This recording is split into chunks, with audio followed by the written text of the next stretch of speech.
Hola, continúo con la lectura de Dylexit Notes sin hacer lectura sobre la referencia, una lectura corrida. 4. Amor que da de beber. Volvamos a las Sagradas Escrituras, a los textos inspirados que son el principal lugar donde encontramos la revelación. En ellas y en la tradición viva de la Iglesia está lo que el mismo Señor ha querido decirnos para toda la historia. A partir de la lectura de textos del Antiguo y del Nuevo Testamento, recogeremos algunos efectos de la palabra en el largo camino espiritual del pueblo de Dios. Sed del amor de Dios. La Biblia muestra que al pueblo que había caminado por el desierto y que esperaba la liberación, se le anunciaba una abundancia de agua vivificante. Sacarán agua con alegría de las fuentes de la salvación. Los anuncios mesiánicos fueron tomando la forma de un manantial de agua purificadora. Los rociaré con agua pura, y ustedes quedarán purificados. Pondré en ustedes un espíritu nuevo. Es el agua que devolverá al pueblo una existencia plena, como una fuente que brota del templo y derrama vida y salud a su paso. Vi que a la orilla del torrente, de uno y otro lado, había una inmensa arboleda, hasta donde llega el torrente. Tendrá vida todos los seres vivientes. Cuando esta agua llegue hasta el mar, sus aguas quedarán saneadas, y habrá vida en todas partes a donde llegue el torrente. La fiesta judía de las tiendas, Sukkot, que recordaba los 40 años en el desierto, poco a poco había asumido el símbolo del agua como un elemento central e incluía un rito de ofrenda de agua cada mañana, que se volvía muy solemne el último día de la fiesta. Se realizaba una gran procesión hacia el templo donde finalmente se daban 7 vueltas en torno al altar y se ofrendaba a Dios el agua en medio de gran algarabía. El anuncio de la llegada del tiempo mesiánico se presentaba como una fuente abierta para el pueblo. Derramaré sobre la casa de David y sobre los habitantes de Jerusalén un espíritu de gracia y de súplica, y ellos mirarán hacia mí, al que ellos traspasaron. Aquel día habrá una fuente abierta para la casa de David y para los habitantes de Jerusalén, a fin de lavar el pecado y la impureza. Un traspasado, una fuente abierta, un espíritu de gracia y de oración. Los primeros cristianos inevitablemente veían cumplida esta promesa en el costado abierto de Cristo, fuente de donde emana la vida. Recorriendo el Evangelio de Juan, vemos cómo aquella profecía se veía plasmada en Cristo. Contemplamos su costado abierto de donde brotó el agua del Espíritu. Uno de los soldados le atravesó el costado con la lanza y enseguida brotó sangre y agua. Allí el evangelista añade, verá al que ellos mismos traspasaron. Retoma así aquel anuncio del profeta que prometía al pueblo una fuente abierta en Jerusalén, cuando ellos mirarían al traspasado. La fuente abierta es el costado herido de Jesucristo. Advertimos que el mismo Evangelio anunciaba ese momento sagrado, precisamente, el último día, el más solemne de la fiesta, de las tiendas. Allí Jesús gritó al pueblo que celebraba en la gran procesión, el que tenga sed, venga a mí y beba. De su seno brotarán manantiales de agua viva. Para ello debía llegar su hora, porque Jesús aún no había sido glorificado. Todo se cumplió en la fuente desbordante de la cruz. En el libro del Apocalipsis reaparece tanto el traspasado, todos lo verán, aun aquellos que lo habían traspasado, como la fuente abierta. Que venga el que tiene sed y el que quiera, que beba gratuitamente del agua de la vida. El costado traspasado es al mismo tiempo la sede del amor. un amor que Dios declara a su pueblo con tantas palabras diferentes que vale la pena recordar. Eres de gran precio a mis ojos, eres valioso y yo te amo. Se olvida una madre de su criatura, no se compadece del hijo de sus entrañas, pero aunque ella te olvide, yo no te olvidaré. Yo te llevo grabada en las palmas de mis manos. Aunque se aparten las montañas y vacilen las colinas, mi amor no se apartará de ti. Mi alianza de paz no vacilará. Yo te amé con un amor eterno, por eso te atraje con fidelidad. El Señor tu Dios está en medio de ti, es un guerrero victorioso. Él exulta de alegría a causa de ti, te renueva con su amor y lanza por ti gritos de alegría. El profeta Oseas llega a hablar del corazón de Dios, ese que los atraía con lazos humanos, con ataduras de amor. Por eso, por ese mismo amor despreciado podía decir, mi corazón se subleva contra mí y se enciende toda mi ternura. Pero allí siempre vencerá la misericordia, que llegará a su máxima expresión en Cristo, la palabra definitiva de amor. En el corazón traspasado de Cristo se concentran escritas en carne todas las expresiones de amor de las Escrituras. No es un amor que simplemente se declara, sino que su costado abierto es manantial de vida para los amados. Es aquella fuente que sacia en la sed de su pueblo. Como enseñaba San Juan Pablo II, los elementos esenciales de esta devoción pertenecen, de manera permanente, a la espiritualidad propia de la Iglesia a lo largo de toda su historia, pues desde el principio la Iglesia ha dirigido su mirada al corazón de Cristo traspasado en la cruz.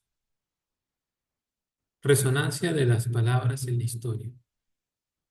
Vemos algunos efectos que esta palabra de Dios ha producido en la historia de la fe cristiana.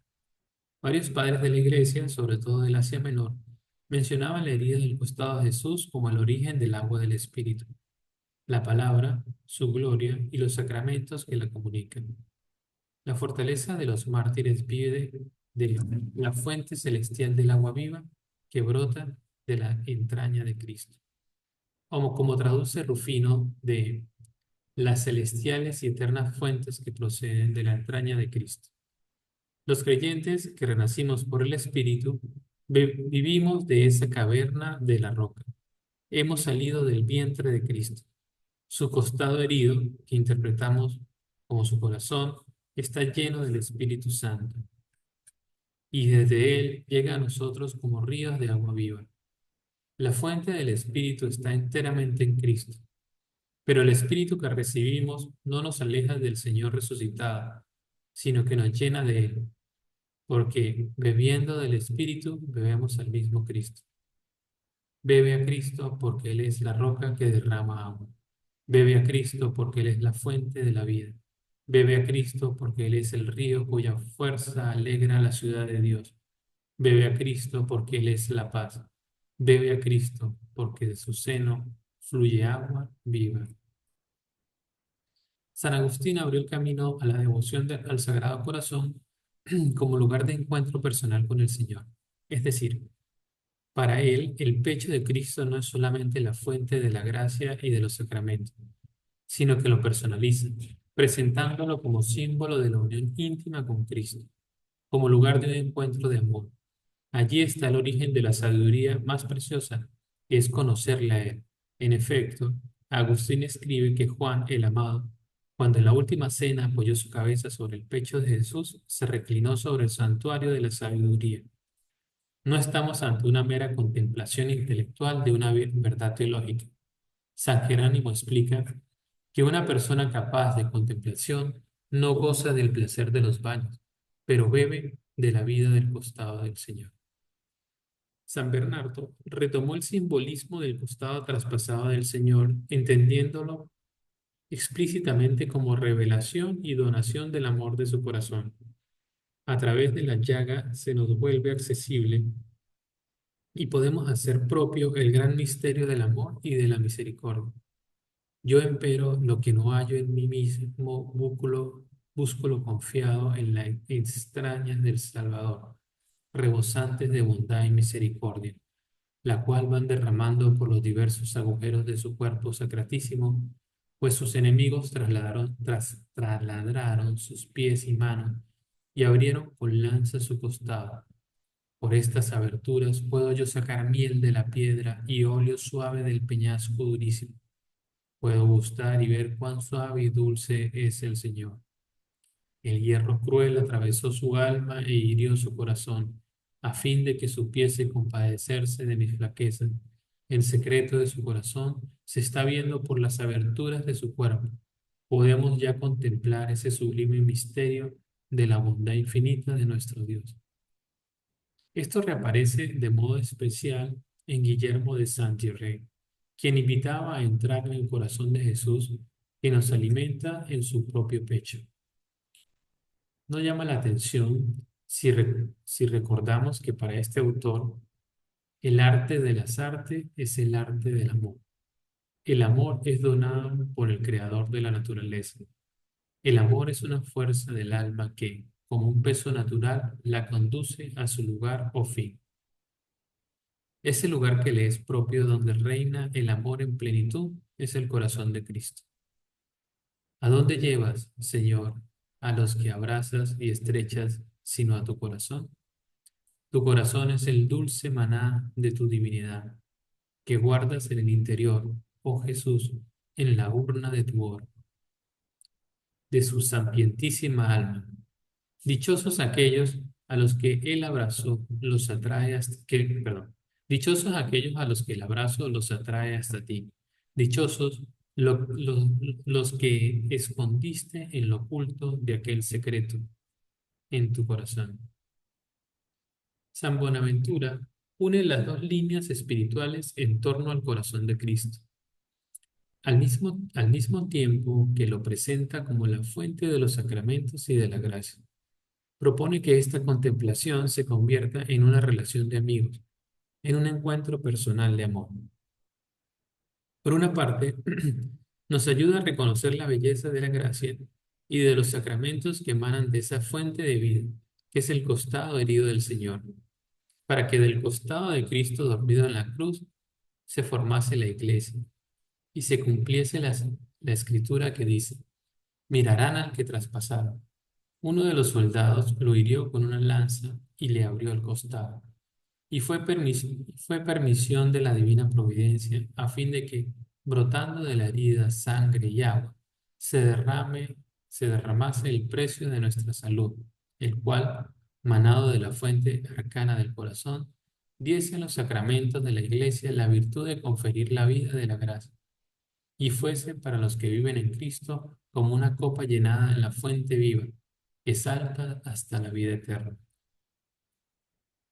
Luego nos invita a dar otro paso para que el acceso a la gracia no se convierta en algo mágico o en una suerte de emanación de tipo neoplatónico, sino en una relación directa con Cristo, habitando en su corazón.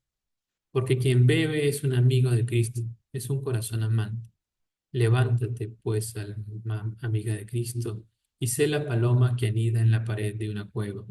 Sé el gorrión que ha encontrado una casa y no deja de guardarla. Sé la tórtola que esconde los polluelos de su casto amor en aquella abertura sacratísima. La difusión de la devoción al corazón de Cristo. Poco a poco el costado herido, donde reside el amor de Cristo, del cual a su vez mana la vida, de la gracia, fue asumiendo la figura del corazón, especialmente en la vida monástica. Sabemos que a lo largo de la historia, el culto al corazón de Cristo no se manifestó de idéntica manera y que los aspectos desarrollados en la modernidad, relacionados con diversas experiencias espirituales, no se pueden extrapolar a las formas medievales y menos aún a las formas bíblicas, donde entrevemos semillas de este culto. No obstante, hoy la Iglesia no desprecia nada de todo lo bueno que el Espíritu Santo nos regaló a lo largo de los siglos, sabiendo que siempre será posible reconocer un significado más claro y pleno a ciertos detalles de la devoción, o comprender y desplegar nuevos aspectos de la misma. Varias santas mujeres han narrado experiencias de su encuentro con Cristo, caracterizado por el reposo en el corazón del Señor, fuente de vida y de paz interior. Así sucedió a Santa Lutgarda, a Santa Matilde de Hackerborn, a Santa Ángela de Foligno, a Juliana de Norwich, entre otras. Santa Gertrudis de Helfa, religiosa cisterciense, narró un momento de oración en el cual reclinó la cabeza en el corazón de Cristo y escuchó sus latidos. En un diálogo con San Juan Evangelista, le preguntó por qué en su evangelio él no había hablado de lo que vivió cuando tuvo esa misma experiencia.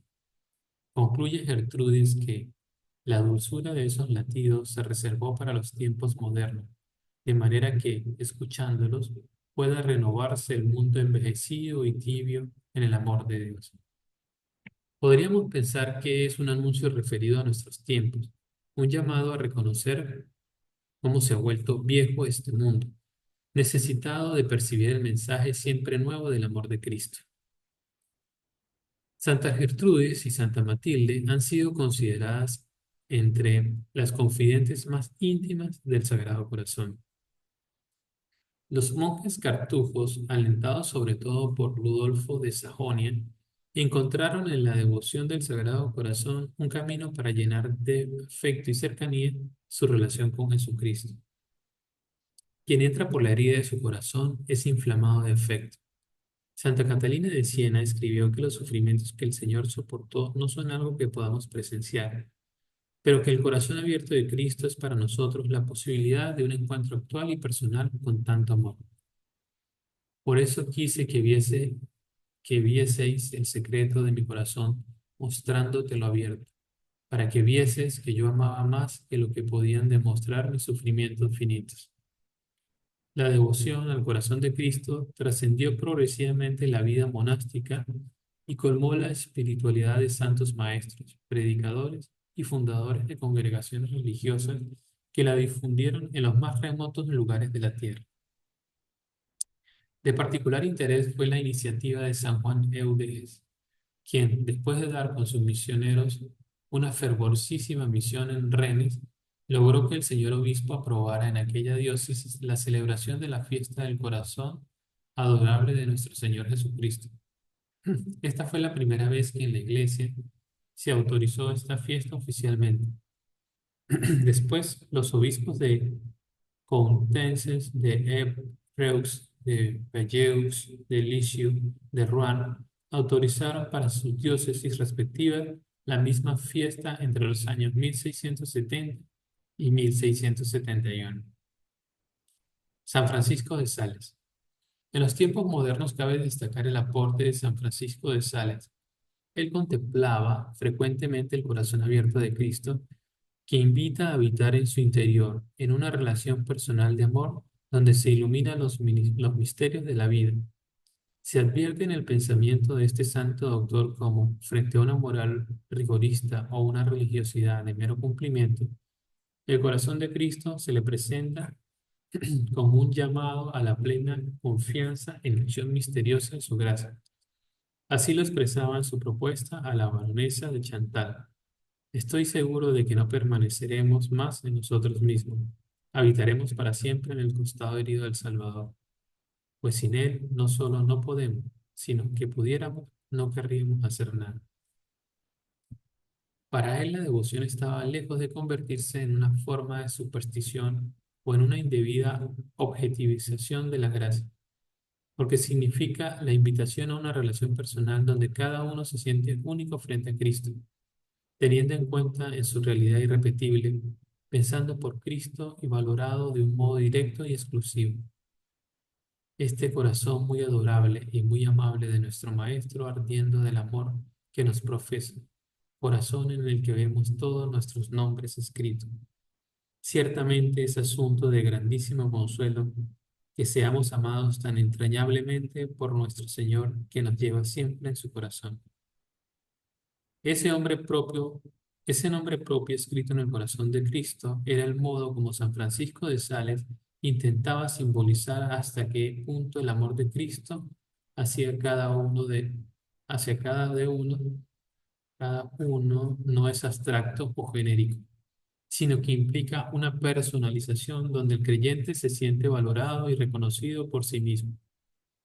Qué hermoso es este cielo ahora que el Salvador es su sol y el pecho de él una fuente de amor, de la cual los bienaventurados beben según su deseo. Cada uno va a mirar allí adentro y ve su nombre escrito con caracteres de amor, que solo el verdadero amor puede leer y que el verdadero amor ha grabado. Ay Dios, mi querida hija, ¿acaso los nuestros no estarán allí? Sí estarán, sin duda, pues por más que nuestro corazón no tiene el amor, tiene no obstante el deseo del amor y el comienzo del amor. Él consideraba dicha experiencia como algo fundamental para una vida espiritual, que colocaba esa convicción entre las grandes verdades de fe. Sí, mi querida hija, piensa en vos, y no solamente en vos, sino en el más mínimo cabello de vuestra cabeza. Es un artículo de fe, y en modo alguno hay que dudar de él. Esto tiene como consecuencia que el creyente se vuelva capaz de un completo abandono en el corazón de Cristo, donde encuentra reposo, consuelo, fortaleza. Oh Dios, qué felicidad estar así entre los brazos y sobre el pecho del Salvador. Permaneced así, querida hija, y como otro pequeño San Juan, mientras que los otros comen en la mesa del Salvador distintas viandas, descansad por un gesto de simplísima confianza, vuestra cabeza, vuestra alma, vuestro espíritu, en el pecho amoroso de este querido Señor. Espero que estaréis en la caverna de la tórtola y en el costado traspasado de nuestro querido Salvador. Qué bueno es este Señor, mi querida hija. Qué amable es su corazón. Permanezcamos aquí, en este santo domicilio. Pero fiel a su enseñanza sobre la santificación de la vida ordinaria, propone que esto sea vivido en medio de las actividades, las tareas y las obligaciones de la vida cotidiana.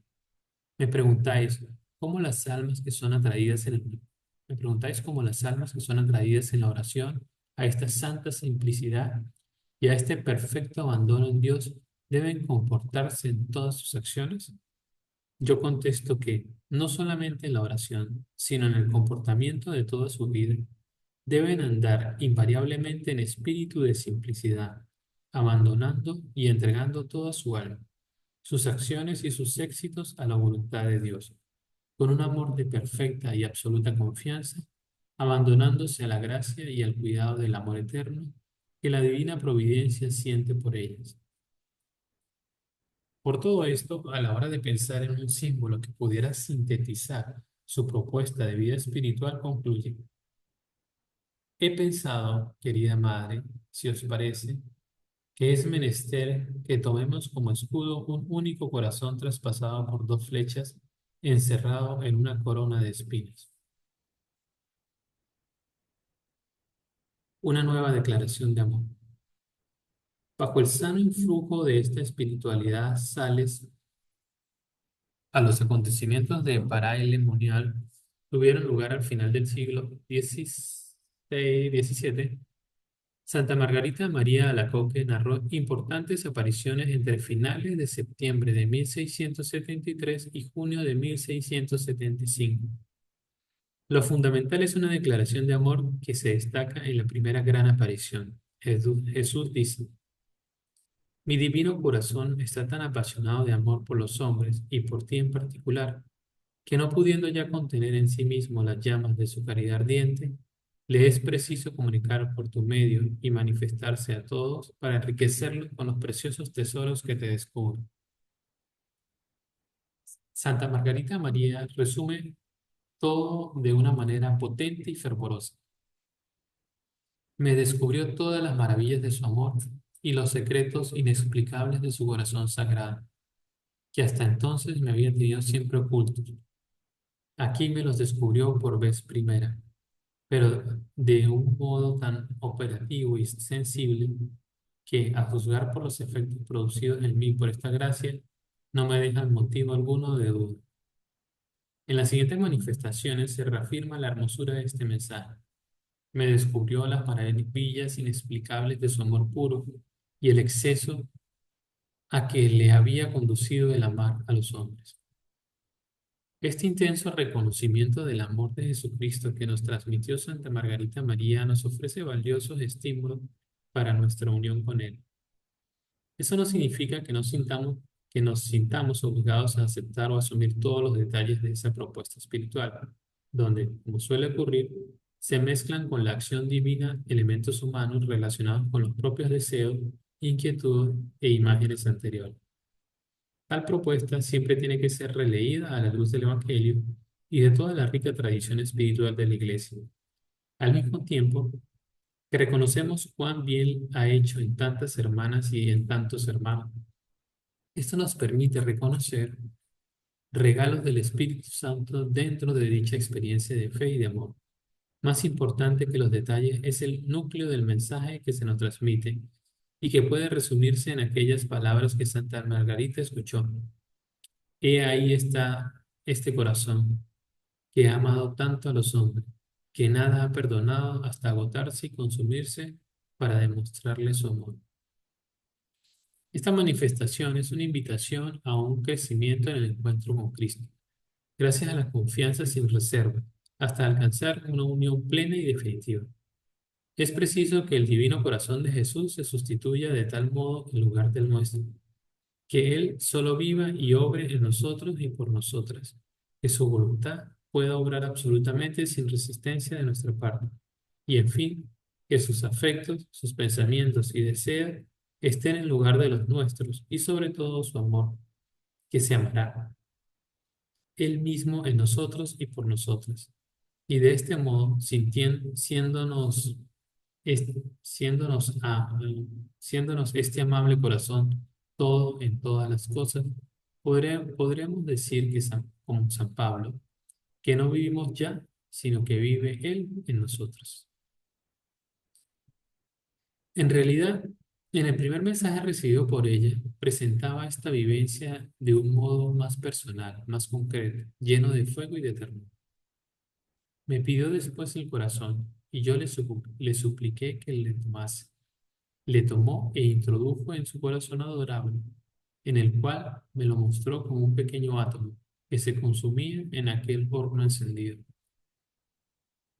En otro momento advertimos que quien se nos entrega es el Cristo resucitado, lleno de gloria, pleno de vida y de luz. Si bien en distintos momentos habla de los sufrimientos que soportó por nosotros y de la ingratitud que recibe, aquí no se destacan la sangre y las llagas sufrientes, sino la luz y el fuego del viviente. Las heridas de la pasión, que no desaparecen, quedan transfiguradas. Así, aquí se expresa el misterio de la Pascua en su integridad. Una vez entre otras, estando expuesto el Santísimo Sacramento, se me presentó Jesucristo, mi divino Maestro, todo radiante de gloria, con sus 5 llagas que brillaban como 5 soles, y por todas partes salían llamas de su sagrada humanidad, especialmente de su adorable pecho, el cual parecía un horno. Abrióse éste y me descubrió su amantísimo y amabilísimo corazón, que era el vivo foco de donde procedían semejantes llamas. Entonces fue cuando me descubrió las maravillas inexplicables de su amor puro y el exceso a que le había conducido el amar a los hombres, de los cuales no recibía sino ingratitudes y desprecio. San Claudio de la Colombière, Cuando San Claudio de la Colombière conoció las experiencias de Santa Margarita, inmediatamente se convirtió en su defensor y divulgador. Él tuvo un papel especial en la contemplación y en la difusión de esta devoción del Sagrado Corazón, pero también en su interpretación a la luz del Evangelio. Si bien algunas de las expresiones de Santa Margarita, mal entendidas, podían dar lugar a confiar demasiado en los propios sacrificios y ofrendas, San Claudio evidenció que la contemplación del corazón de Cristo, si es auténtica, no provoca una complacencia en uno mismo o una vanagloria en experiencias o en esfuerzos humanos, sino un indescriptible abandono en Cristo que llena la vida de paz, de seguridad, de decisiones. Él expresaba muy bien esta confianza absoluta en una célebre oración.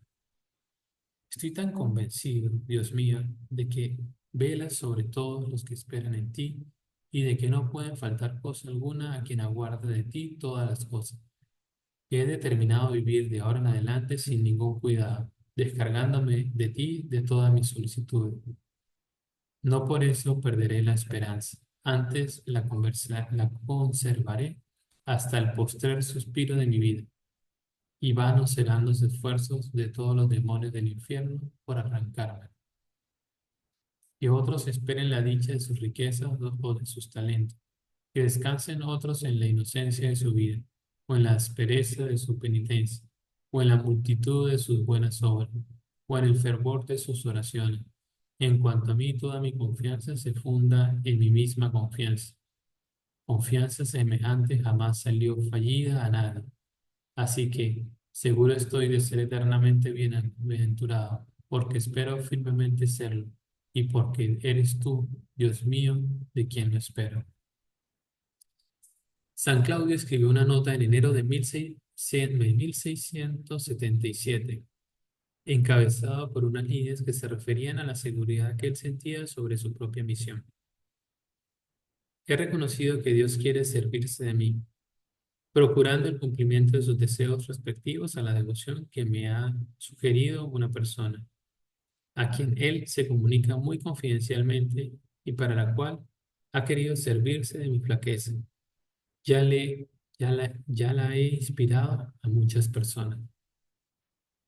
Es importante advertir cómo en la espiritualidad de la convión se produce una hermosa síntesis entre la rica y bella experiencia espiritual de Santa Margarita y la contemplación tan concreta de los ejercicios ignacianos.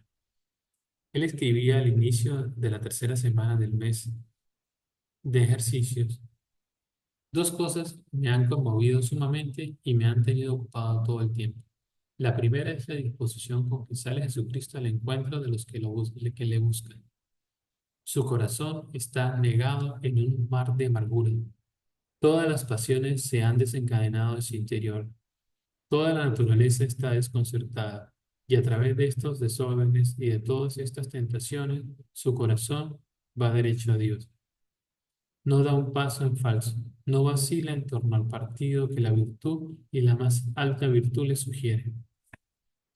La segunda cosa es la disposición de este mismo corazón con respecto a Judas, que le traicionaba, a los apóstoles que cobardemente le abandonaban, a los sacerdotes y a los demás, que eran los autores de la persecución que sufrían. Es cierto que todo ello no fue capaz de excitar en él el menor resentimiento de odio y de indignación.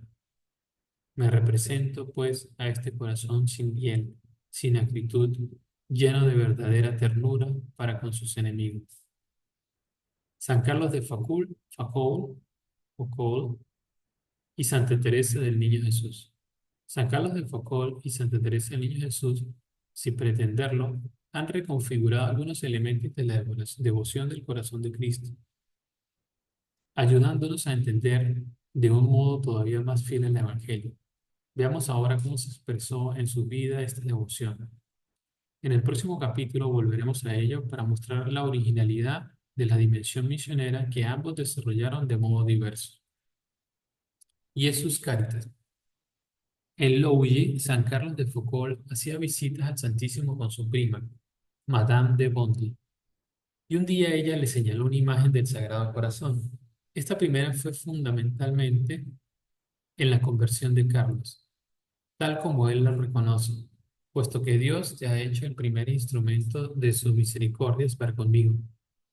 De ti proceden todas.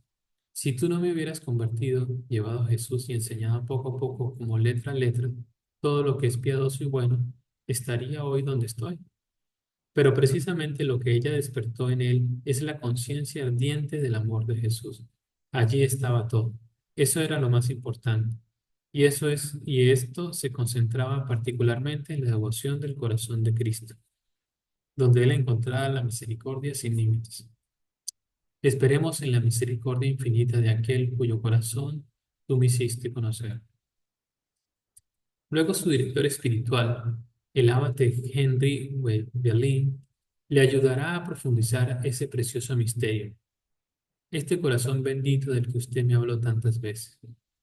El 6 de junio de 1889, Carlos se consagró al Sagrado Corazón, donde él hallaba un amor absoluto. Él le decía a Cristo: me habéis colmado de tales beneficios que me parece ser que sería ingratitud para con vuestro corazón no creer que está dispuesto a colmarme de todo bien, por grande que sea, y que su amor y su liberalidad no tienen medida. Él será el ermitaño bajo el nombre del corazón de Jesús.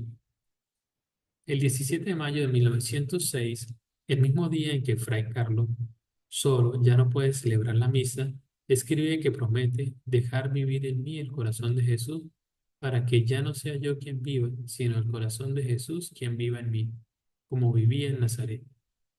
Su amistad con Jesús, corazón a corazón, no tenía nada de una devocionalismo intimista.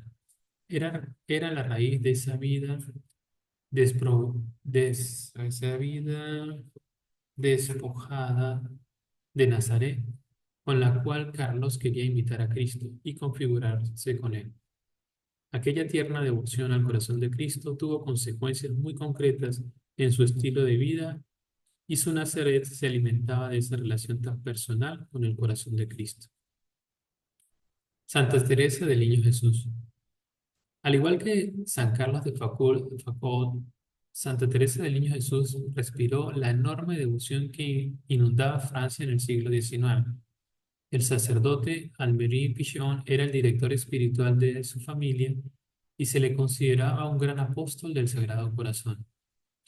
Una hermana suya tomó el nombre religioso María del Sagrado Corazón, y el monasterio al que la santa ingresó estaba dedicado al Sagrado Corazón.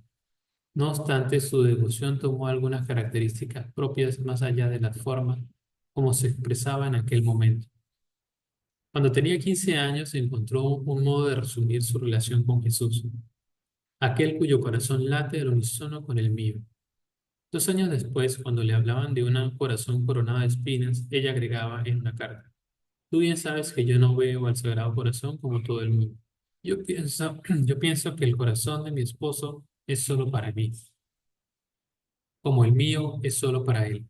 Y por eso le hablo en la soledad de este delicioso corazón a corazón, a la espera de llegar a contemplarlo un día cara a cara. En una poesía ella expresó el sentido de su devoción, hecha más de amistad y confianza que de seguridad en los propios sacrificios.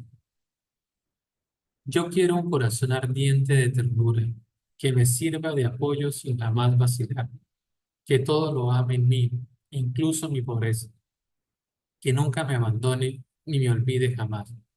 Yo necesito un Dios de humanidad vestido, que se haga hermano mío y que pueda penar. Sé que nuestra justicia y todos nuestros méritos carecen de valor a tus divinos ojos. Por eso he escogido para mi purgatorio tu amor consumidor, corazón de mi Dios.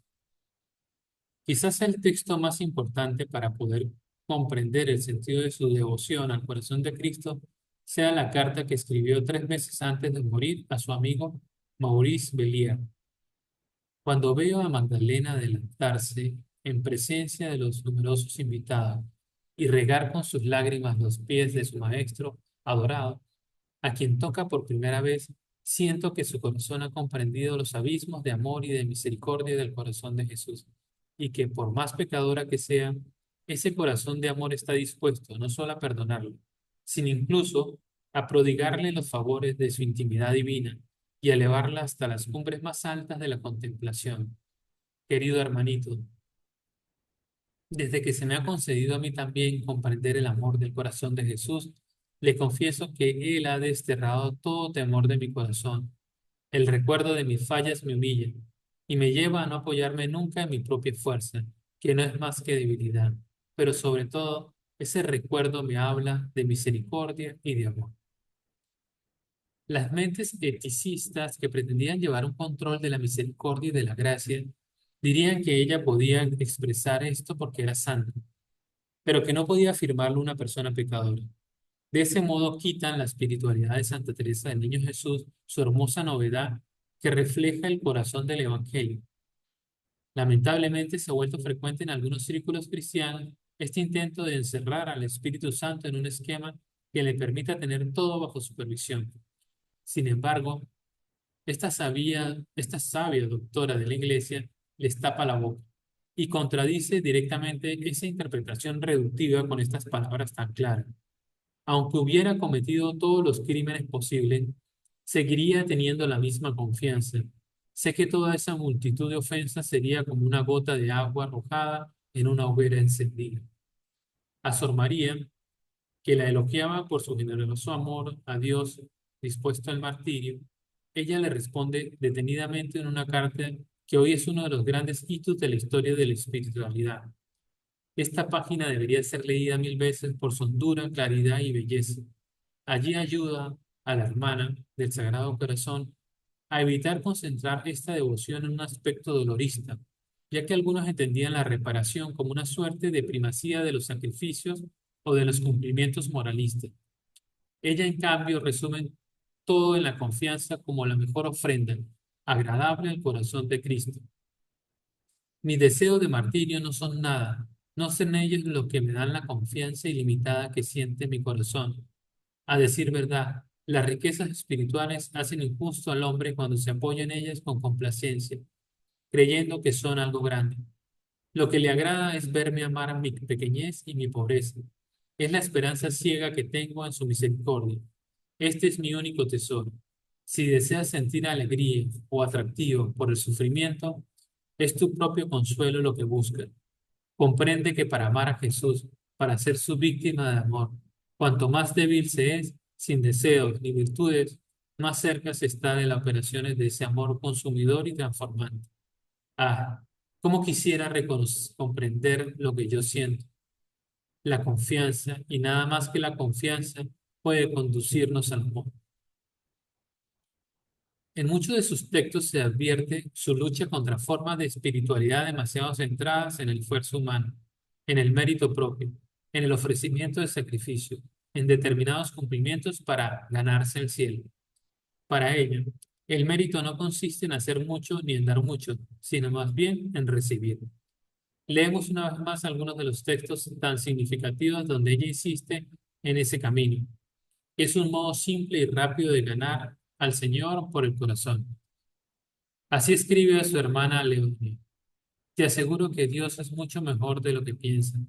Él se conforma con una mirada, con un suspiro de amor, y cree que la perfección es algo muy fácil de practicar, pues he comprendido que lo único que hay que hacer es ganar a Jesús por el corazón. Fíjate en un niñito que acaba de disgustar a su madre. Si va a tenderle su bracito, sonriendo y diciéndole, dame un beso, no lo volveré a hacer. No lo estrechará su madre tiernamente contra su corazón y olvidará sus travesuras infantiles. Sin embargo, ella sabe muy bien que su pequeño volverá a las andadas en la primera ocasión, pero no importa. Si vuelve a ganarla otra vez por el corazón, nunca será castigada. En una carta al padre Adolf Roland dice, mi camino es todo el de confianza y de amor, y no comprendo a las almas que tienen miedo de tan tierno amigo. A veces cuando leo ciertos tratados espirituales en los que la perfección se presenta rodeada de 1000 estorbos y 1000 trabas y circundada de una multitud de ilusiones, mi pobre espíritu se fatiga muy pronto. Cierro el docto libro que me quiebra la cabeza y me diseca el corazón y tomo en mis manos la Sagrada Escritura. Entonces, todo me parece luminoso. Una sola palabra abre a mi alma horizontes infinitos. La perfección me parece fácil. Veo que basta reconocer la propia nada y abandonarse como un niño en los brazos de Dios.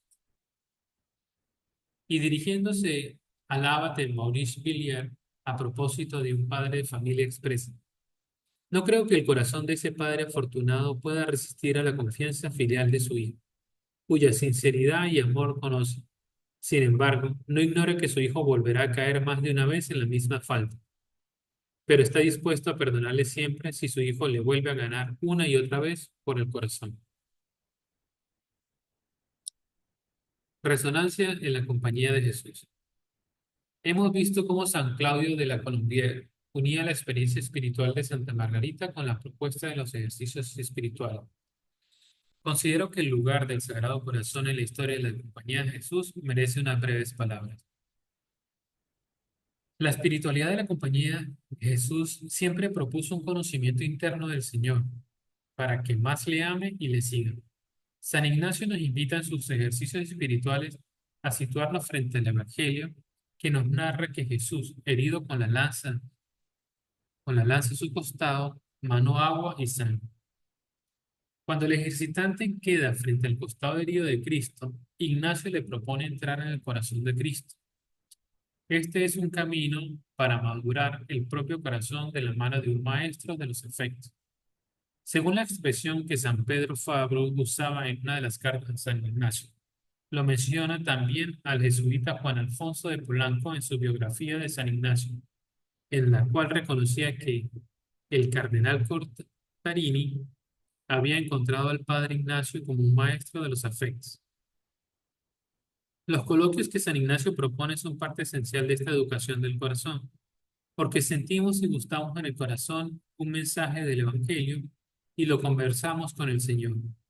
San Ignacio dice que podemos comunicarle nuestras cosas al Señor y pedirle consejo acerca de ellas. Cualquier ejercitante puede reconocer que en los ejercicios hay un diálogo de corazón a corazón. San Ignacio finaliza las contemplaciones al pie del crucificado, invitando al ejercitante a dirigirse con mucho afecto al Señor crucificado y a preguntarle, como un amigo habla a otro o un siervo a su Señor, ¿qué debería hacer por él? El itinerario de los ejercicios culmina en la contemplación para alcanzar amor, de la que brota el agradecimiento y la ofrenda de la memoria, el entendimiento y la voluntad, al corazón que es fuente de origen de todo bien. Tal conocimiento interior del Señor no se construye con nuestros luces y esfuerzos, se pide como don. Esta misma experiencia está detrás de una larga cadena de sacerdotes jesuitas que se han referido explícitamente al corazón de Jesús, como San Francisco de Borja, San Pedro Fabro, San Alonso Rodríguez, el padre, el padre Álvaro Álvarez de Paz, el padre Vicente Carafa, el padre Kasper Drusbicki y tantos otros.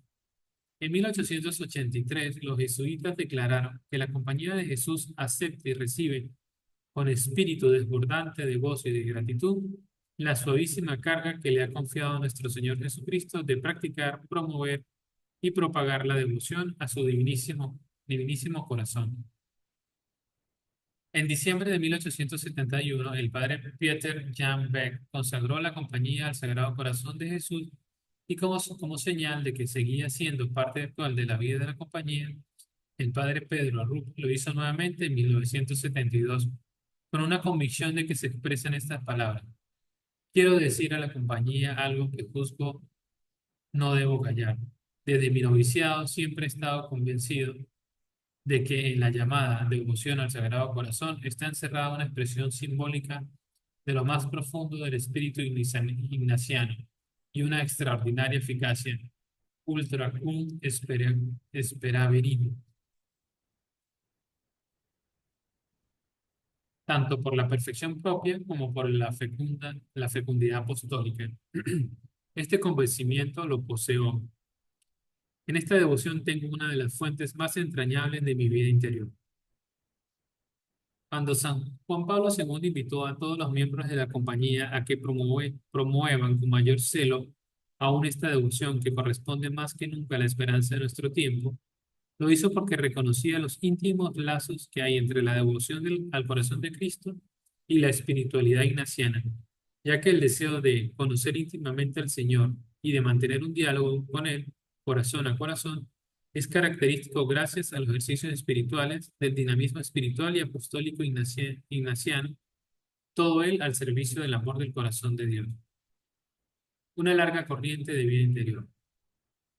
La devoción al corazón de Cristo reaparece en el camino espiritual de muchos santos, muy diferentes entre sí, y en cada uno de ellos esta devoción adquiere nuevos aspectos. San Vicente de Paúl, Para dar ejemplo, decía que lo que Dios quiere es el corazón. Dios pide principalmente el corazón que es lo principal, de donde viene uno, de dónde viene que uno que carezca de bienes merezca más que el que teniendo grandes posesiones renuncia a ellas, de que el que no tiene nada va con más afecto, y eso es lo que Dios quiere especialmente. Esto implica aceptar que el propio corazón se una al de Cristo. Una hermana que hace todo lo que pueda para poner su corazón en disposición de unirse al de nuestro Señor, ¿cuántas bendiciones puede esperar de Dios? A veces tenemos la tentación de considerar este misterio de amor como un admirable hecho del pasado, como una bella espiritualidad de otros tiempos. Y necesitamos recordar una y otra vez, como decía un santo misionero, que este corazón divino que toleró ser atravesado por una lanza enemiga para derramar por esa sagrada abertura los sacramentos con los que se formó la iglesia, de ningún modo ha dejado de amar. Otros santos más recientes, como San Pío de Pietrelcina, Santa Teresa de Calcuta y tantos más, hablan con sentida devoción sobre el corazón de Cristo.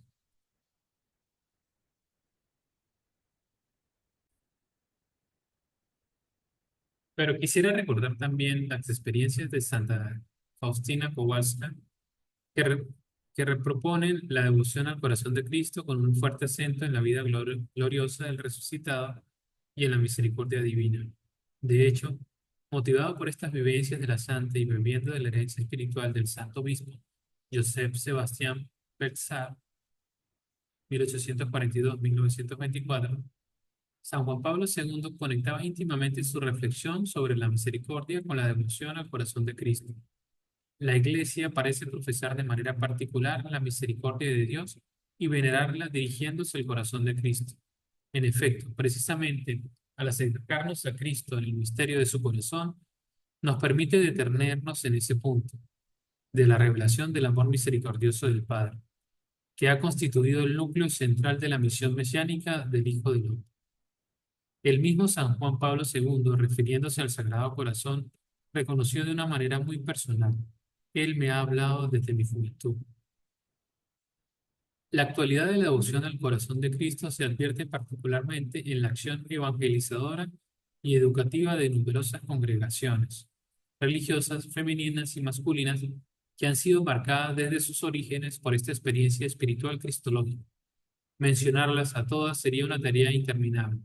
Veamos solo dos ejemplos tomados al azar. El fundador, San Daniel Comboni, ha encontrado en el misterio del corazón de Jesús la fuerza para su compromiso misionero.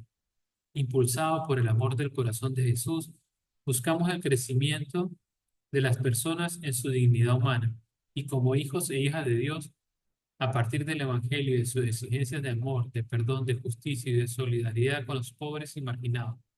Del mismo modo, los santuarios consagrados al corazón de Cristo, esparcidos por el mundo, son un cautivante manantial de espiritualidad y de fervor. A todos los que de alguna manera participan de estos espacios de fe y de caridad, les hago llegar mi paternal bendición. La devoción del consuelo.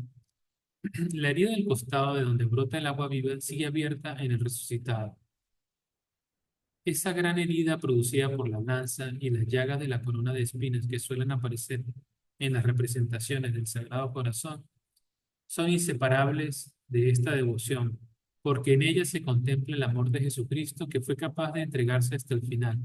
El corazón del resucitado mantiene estas señales de la entrega total que implicó un intenso sufrimiento por nosotros. Por eso resulta de algún modo inevitable que el creyente desee reaccionar, no solamente frente a este gran amor, sino también ante el dolor que Cristo aceptó soportar por tanto amor. Con Él en la cruz. Vale la pena rescatar esa expresión de la experiencia espiritual desarrollada en torno al corazón de Cristo, el deseo interior de darle un consuelo.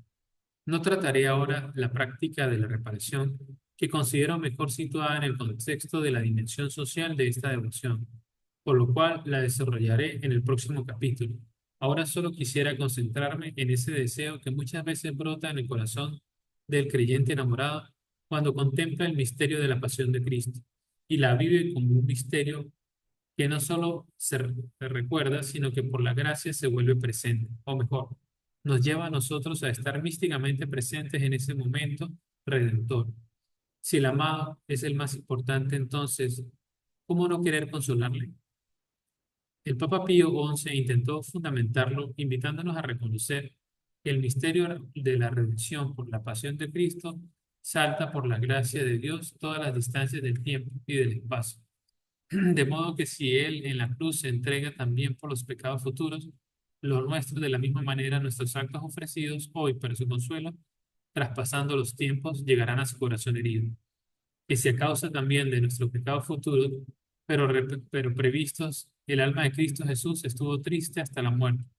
Sin duda alguna, consuelo recibiría de nuestra reparación también futura, pero prevista, cuando el ángel del cielo se le apareció para consolar su corazón oprimido de tristeza y angustia. Así, aún podemos y debemos consolar aquel corazón sacratísimo, incesantemente ofendido por los pecados y la integridad de los hombres, por este modo admirable pero verdadero. Las razones del corazón.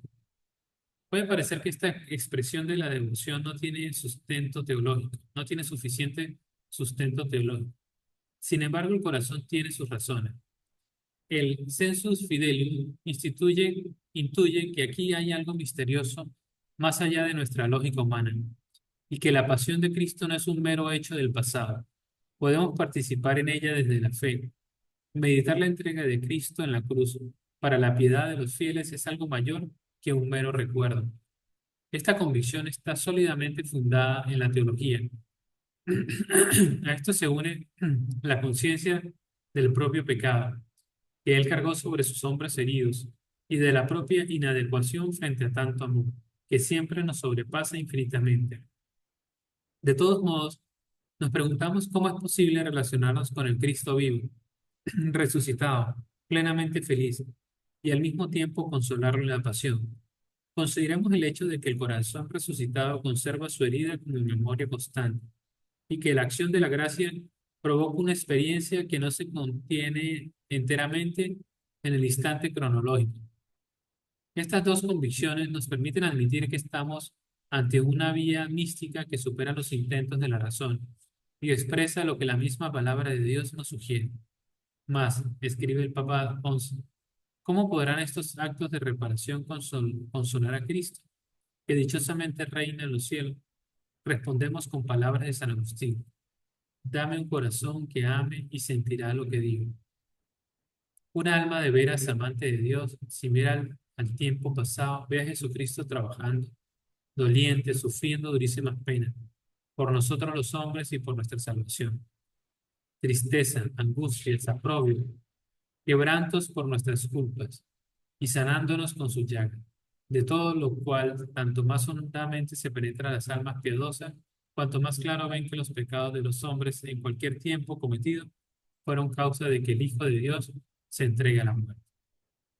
Esta enseñanza de Pío XI merece ser tenida en cuenta, pues cuando la Eucaristía sostiene que los creyentes que no viven de acuerdo con su fe, por su cuenta vuelven a crucificar al Hijo de Dios, o que cuando soporto padecimiento por los demás, completo en mi carne lo que falta a los padecimientos de Cristo, o que Cristo en su pasión oró no solamente por sus discípulos de entonces, sino por los que, gracias a su palabra, creerán en él.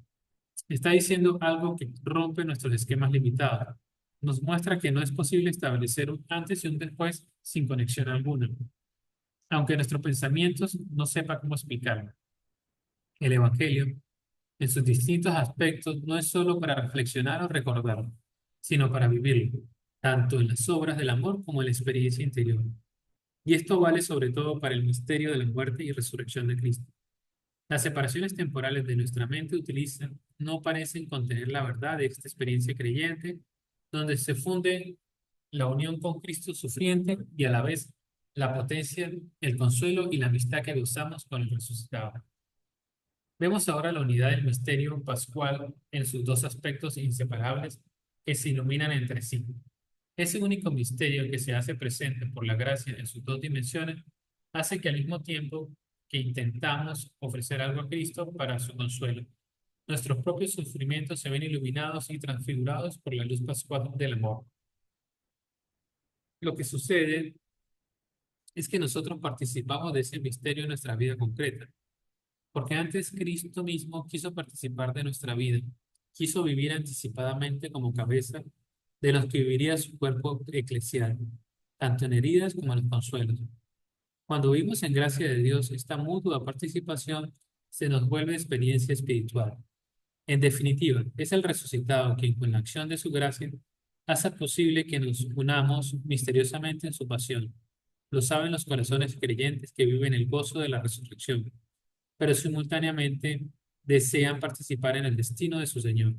Están dispuestos a esa participación con los sufrimientos, los cansancios, las desilusiones y los temores que son parte de su vida. No viven tal misterio en soledad, ya que estas llagas no son igualmente participación en el destino del cuerpo místico de Cristo que camina en el santo pueblo de Dios y que lleva en sí el destino de Cristo en cada tiempo y lugar de la historia. La devoción del consuelo no es ahistórica o abstracta, se hace carne y sangre en el camino de la iglesia. La compulsión. El inevitable deseo de consolar a Cristo, que parte del dolor de contemplar lo que sufrió por nosotros, se alimenta también en el reconocimiento sincero de nuestras esclavitudes, los apegos, la falta de alegría en la fe, las búsquedas vanas y más allá de los pecados concretos, la no correspondencia del corazón a su amor y a su proyecto. Es una experiencia que nos purifica, porque el amor necesita la purificación de las lágrimas que al final nos dejan más sed de Dios y menos obsesión por nosotros mismos. Así vemos que más hondo se vuelve el deseo de consolar al Señor mientras más se profundiza la compunción del corazón creyente, que no es un sentimiento de culpa que nos tumba por tierra, no es el escrúpulo que paraliza, sino que es un aguijón benéfico que quema por dentro y cura, porque el corazón cuando ve el propio mal y se reconoce pecador, se abre, acoge la acción del Espíritu Santo, agua viva que lo sacude haciendo correr las lágrimas sobre el rostro. No se trata de sentir lástima de uno mismo, como frecuentemente nos vemos tentados a hacer. Tener lágrimas de compunción, en cambio, es arrepentirse seriamente de haber entristecido a Dios con el pecado. Es reconocer estar siempre en deuda y no ser nunca acreedores, como una gota excava la piedra. Así las lágrimas excavan lentamente los corazones endurecidos. Se asiste de esta manera al milagro de la tristeza, de la buena tristeza que lleva a la dulzura. La convulsión no es el fruto de nuestro trabajo, sino que es una gracia y como tal ha de pedirse en la oración. Es derramar dolor con Cristo doloroso, quebranto con Cristo quebrantado, lágrimas, pena interna de tanta pena que Cristo pasó por mí. Por consiguiente, ruego que nadie se burle de las expresiones de fervor creyente del santo pueblo fiel de Dios, que en su piedad popular intenta consolar a Cristo.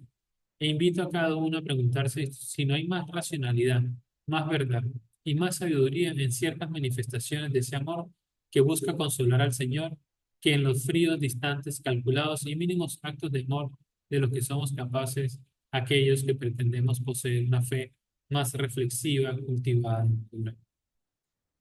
Consolados para consolar. En esta contemplación del corazón de Cristo entregado hasta el extremo, somos consolados nosotros. El dolor que sentimos en el corazón abre paso a la confianza plena y finalmente lo que queda es gratitud, ternura, paz. Queda su amor reinando en nuestra vida. La compulsión no provoca angustia, sino que aligera el alma de las cargas, porque actúa en la herida del pecado, disponiéndonos a recibir precisamente allí la caricia del Señor. Y nuestro dolor se une al dolor de Cristo en la cruz, pues cuando decimos que la gracia nos permite saltar todas las distancias, esto significa además que Cristo, cuando sufría, se unía a todos los sufrimientos de sus discípulos a lo largo de la historia. De ese modo, si sufrimos, podemos vivir el consuelo interior de saber que el mismo Cristo sufre con nosotros. Deseando consolarse, salimos consolados. Pero en algún momento de esa contemplación del corazón creyente, debe resonar aquel dramático reclamo del Señor. Consuelen, consuelen a mi pueblo. Y nos viene a la memoria las palabras de San Pablo que nos recuerda que Dios nos consuela para que nosotros podamos dar a los que sufren el mismo consuelo que recibimos de Dios. Esto nos invita ahora a tratar de ahondar en la dimensión comunitaria, social y misionera de toda la auténtica devoción al corazón de Cristo. Porque al mismo tiempo que el corazón de Cristo nos lleva al Padre, nos envía a los hermanos en los frutos de servicio, fraternidad y misión que el corazón de Cruz Cristo produce a través de nosotros. Se cumple la voluntad del Padre. De este modo se cierra el círculo. La gloria de mi Padre consiste en que ustedes den fruto abundante.